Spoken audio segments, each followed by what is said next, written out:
do primeiro papa da igreja.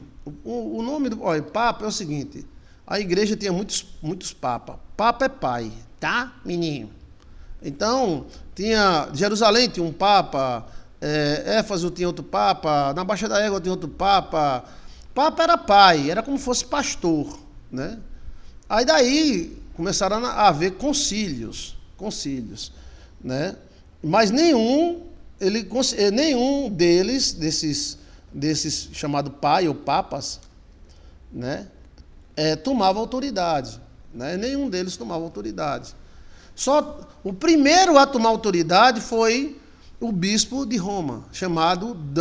Leão I. O cara era fera, era um dominador.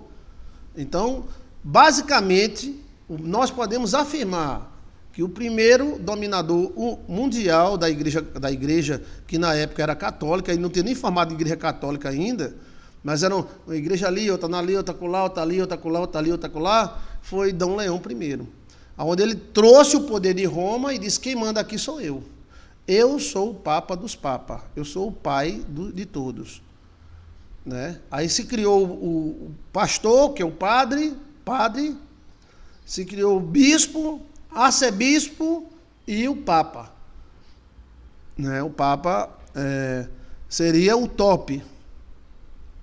E aí se aplicou também o domínio romano na igreja romana. Todo o domínio da igreja católica é romana. É a piramidezinha, né? A igreja tem um padinho, aí depois do padinho vem, né, o bispo do local, do estado, depois vem o arcebispo, que é do país, aí depois vem o papa, que manda nos arcebispos. Né, entendeu?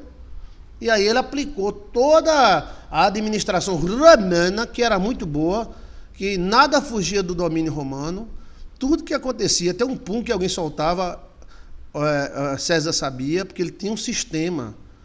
A igreja mais bem formada do mundo, antes de existir a internet, chamava-se Igreja Romana.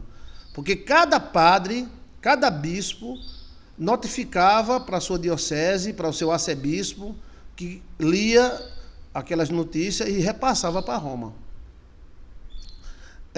Aí depois surgiu a internet, aí surgiu essas coisas, mas antes de existir a internet, né, os bispos passavam um tipo de relatório. Em nossa região se levantou um político chamado Baixa da Égua, e ele se tornou poderoso, ele é nosso amigo. Ou dizia: não, ele não é nosso amigo, é inimigo da igreja. Aí ele escrevia para o arcebispo já lia, já arquivava aquela carta e já mandava dizendo para Roma: nós temos um inimigo no poder. Aí Roma já sabia que tinha o escritório do Papa. Então a Igreja Católica é uma das igrejas mais bem formadas.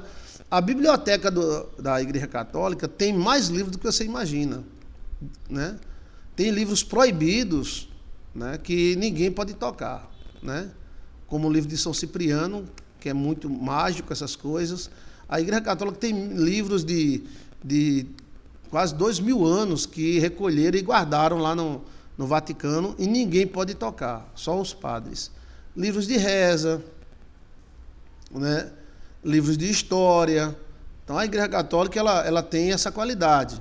Ninguém, nenhum crente mesmo, é tão bem informado quanto a Igreja Católica informada. Então a Igreja Católica sabia de tudo, porque Roma era assim. Roma tinha os ouvidores. Quem eram os ouvidores? Eram os babão. Os babão de Roma, contava tudo. E então Roma recolhia essas informações, entendeu? E ela sabia o que estava acontecendo tranquilamente. Todo mundo pensando que a Igreja Católica estava... A Igreja Católica é muito esperta, é muito sábia, muito inteligente, tá? Então, a Igreja Católica tem muito mistério, tem muitos mistérios, né? E o exorcista mais famoso da Igreja Católica é São Bento, né? Os beneditinos, São Bento, tem muitos mistérios. E ela sabe de muita coisa. É porque a gente pensa que nós é crente, aí nós sabe, porque a gente foi para o ciclo de oração e viu os irmãos marchando lá, a gente pensa que já sabe de tudo, né? Entendeu como é a coisa? É verdade que o livro de São Cipriano não pode ser lido por qualquer um? Gostei dessa pergunta. Vamos responder? Bora. Mas deixa eu terminar sobre a instituição. Eu respeito a Igreja Católica, tá? Muito mesmo, e gosto muito dela. Ela, como história, ela é uma igreja mundial, né? Uma igreja mundial. As demais igrejas evangélicas não conseguiram ter um domínio mundial. A igreja evangélica, ela é seccional, ou seja, por um lugar, né? A igreja da Alemanha quase não se comunica com a igreja da Inglaterra, a igreja dos Estados Unidos é muito diferente da igreja do Brasil, mas a igreja católica ela é mundial, então é uma coisa imensa. Quando os nossos pais andavam pelado, nu com a mão no bolso, mostrando suas bundas, a igreja católica construía templos de 15, 20, 30 metros de altura, basílicas gigantescas, e quem fazia parte dela tinha os simples, né, mas tinha muita gente nobre que entrava na igreja católica por opção, por chamado, né? Eu sou católica, mas respeito toda a religião. É verdade. Então a igreja católica ela tem uma abrangência muito grande. Qualquer coisa que acontecia na Grécia, o Império Católico sabia. Eles se comunicavam entre si e ficavam calados, né? Hoje com a internet não, hoje com a internet é uma guerra ali, você já passa um zap e tal, as coisas modernizaram. Mas também a única que tinha uma rádio, depois que veio a rádio, a única que tinha a rádio mundial, né? A rádio do Papa, inclusive vários processos, porque diziam que a rádio do Papa dava problema, dava doença, né? Tá vendo como é as coisas? Eu assistia a rádio do Papa todos os dias, que eu ia dormir mais ou menos meia-noite. Aí eu tinha um rádio que era cheio de botãozinho. Aí eu botava na quarta faixa, aí eu... Rádio do Papa! Aí eu ficava assistindo. Os papas lá nos papados e eu escutando na Paraíba Rádio. Então, a Igreja Católica guarda muitos mistérios, ela sabe de muita coisa, que ela é calada e é grande, o sistema é muito grande. Se sua igreja é grande, vamos dizer, a maior igreja que tem no Brasil, ela é um pedaço, a Igreja Católica é enorme, acontecimentos vários, exorcismo, problemas, estão tudo lá escrito, né? Tudo escrito, os beneditinos anotavam tudo e guardavam, né? Questão de demônios, assombração, tem histórias de padres incríveis, padres que prenderam demônio numa pedra, padres que exorcizaram, tem histórias incríveis. Afinal, é uma igreja de 1.500 anos, né? Aí o crente, às vezes, só destaca a parte negativa da igreja. Se for destacar a sua parte negativa, nós ganhamos da igreja católica. Nós somos mais negativos do que a igreja católica, porque matamos muito mais gente e fizemos muito mais coisas erradas.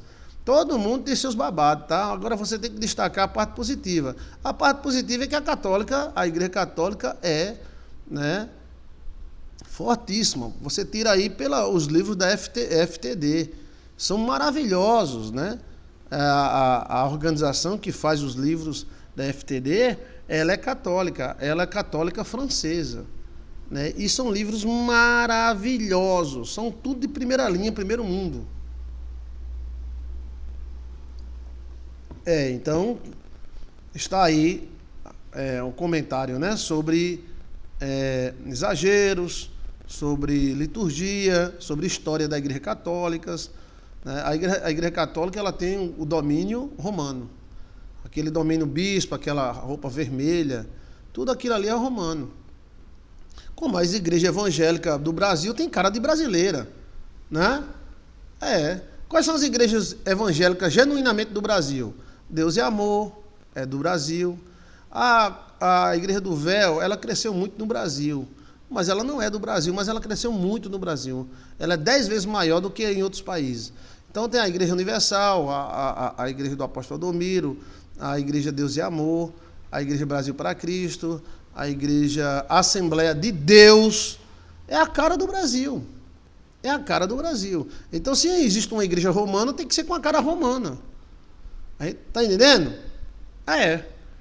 Então, se a Igreja Católica é romana, então ela tem que ter as bases romanas, o estilo romano, porque nós estamos aqui em nome de Padre, de Filhos e de Espírito Santo.